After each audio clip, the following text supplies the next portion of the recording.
तो ये हमने एक आदमी का शौक पूरा करने के लिए इतना कुछ गंवा दिया, और ताकि इतना कुछ हमें मिले जो हमने गंवाया है वो हमें मिले, इसके लिए हजारों लाखों की संख्या में लोग 100 साल लड़े हैं। न जाने कितने फांसी पर चढ़े और कितने सेलुलर में तड़प के मर गए, और कितना भागते हुए सेलुलर की यातना से समुद्र में डूब के मर गए। जो माफी मांग के आ गए वो अलग बात है।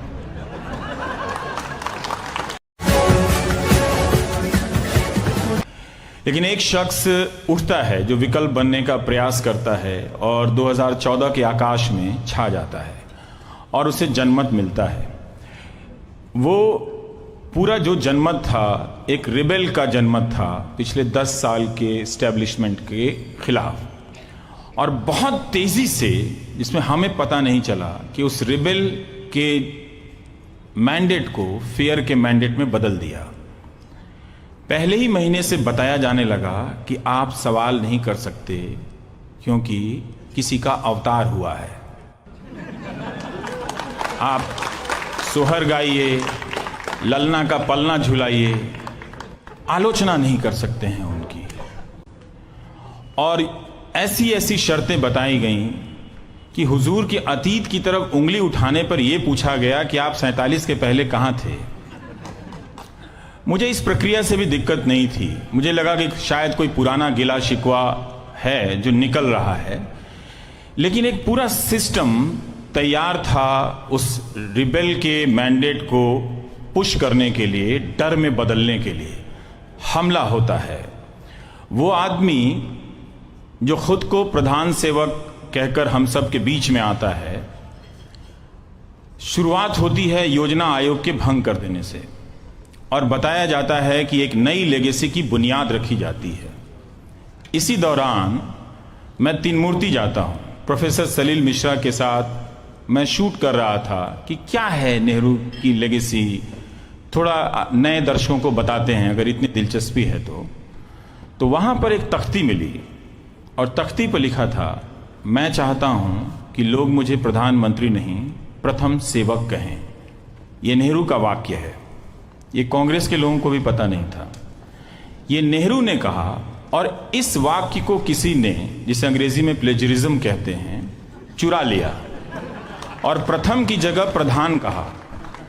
वाक्य चुराया आपने नेहरू का और हमला कर रहे हैं नेहरू की विरासत पर।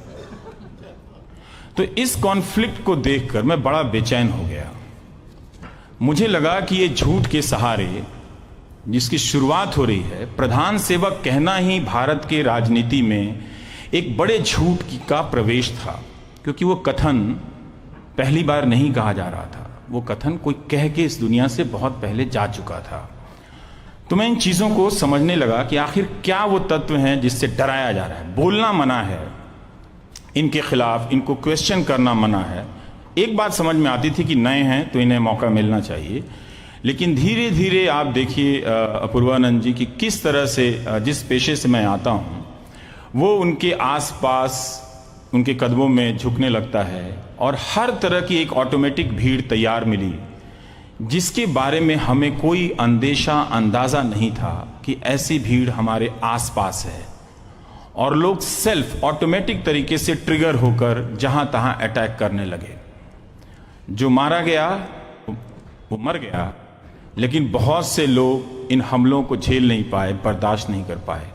लेकिन मैं तब भी कह रहा था कि ये नॉर्मल है। लेकिन जब मैं ट्विटर पे था तो बहुत लोग ये इशारा करते थे कि आप हैं, आप इमोशनल हैं, आप रिएक्ट कर रहे हैं। मुझे उस दुनिया से संवाद करते करते मैं थक गया, अंत में ट्विटर छोड़ दिया, क्योंकि मुझे पता था कि जो आदमी झूठ के रथ पे सवार होकर आया है वो बहुत ही जल्दी हिंदुस्तान के आकाश को झूठ के धूल से भर देगा, और इतना भर देगा कि अब आप उस धूल से बचने के लिए चाहे जितना महंगा धूप चश्मा लगा लें, मेहनत बहुत करनी पड़ेगी। इतना धुंध है आपकी आंखों के सामने। और ये बात मैं किसी के विरोधी होने की वजह से नहीं कह रहा हूं। हालांकि ये बात कहने की प्रक्रिया उनका विरोधी होना ही है, तो मुझे इसमें भी कोई शर्मिंदगी नहीं है,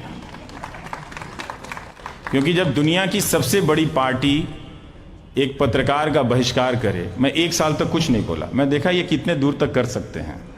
मुझे लगा अच्छा 1.5 साल देख लेता हूँ, 2 साल करता हूँ। मैंने कहा ठीक है, इतिहास इसे ऐसे लिखेगा कि इन लोगों ने उस दीनदयाल उपाध्याय शोध संस्थान जिस रास्ते पे है, जिन्होंने गरीबी की सेवा की बात की थी, उसी सड़क पे उनके नाम पे गरीबी दूर करने वाली पार्टी का एक मुख्यालय बना है, 5 स्टार मुख्यालय। और प्रोसेस देखिए कहां पर पहुंचा है कि पहले सवाल करने वालों को आइसोलेट किया गया, डराया गया, और अब उस पार्टी के लिए जीने मरने वाले मधुबनी, मोतिहारी, नीमच, सीकर में जो कार्यकर्ता हैं भाजपा के, वही वंचित हैं इस सुख से कि वो दफ्तर कैसा है। गरीबों की सेवा करने वाली पार्टी का जो दफ्तर है, वो इनकम टैक्स में जो पैसा जमा किया गया है उससे ज्यादा की रकम का है या कम की रकम का है, 1300 करोड़ का है कि 2600 करोड़ का है कि 400 करोड़ का है। ये बात वहां जाने वाले कई पत्रकार वहां गए, लेकिन लौट के किसी ने नहीं बताया। तो जो कार्यकर्ता थे और जो समर्थक पत्रकार, जिन्हें मैं गोदी मीडिया कहता हूं, अंग्रेजी में से आप एम्बेडेड कह सकते हैं, उन लोगों ने भी वो तस्वीर नहीं बताई, अंदर का हाल नहीं बताया। तो अंत में ये प्रक्रिया देखिए कि जिस झूठ से शुरू हुई थी प्रक्रिया, वो इनके समर्थकों को ही इतना कमजोर कर गई कि उनकी आंखें कितनी तरस रही होंगी। हम भी तो देखें वो दफ्तर अंदर से कैसा है, जहां अध्यक्ष जी बैठते हैं वो कैसा है। मान लीजिए स्विमिंग पूल नहीं है, लेकिन उसके बाद भी तो विलासिता हो सकती है। तो हम इस हद तक डर की इस सीमा तक पहुंच गए हैं कि एक मुख्यालय के अंदर की स्थिति भी रिपोर्ट नहीं कर सकते। तो ये हमने एक आदमी का शौक पूरा करने के लिए इतना कुछ गंवा दिया, और ताकि इतना कुछ हमें मिले जो हमने गंवाया है वो हमें मिले, इसके लिए हजारों लाखों की संख्या में लोग 100 साल लड़े हैं।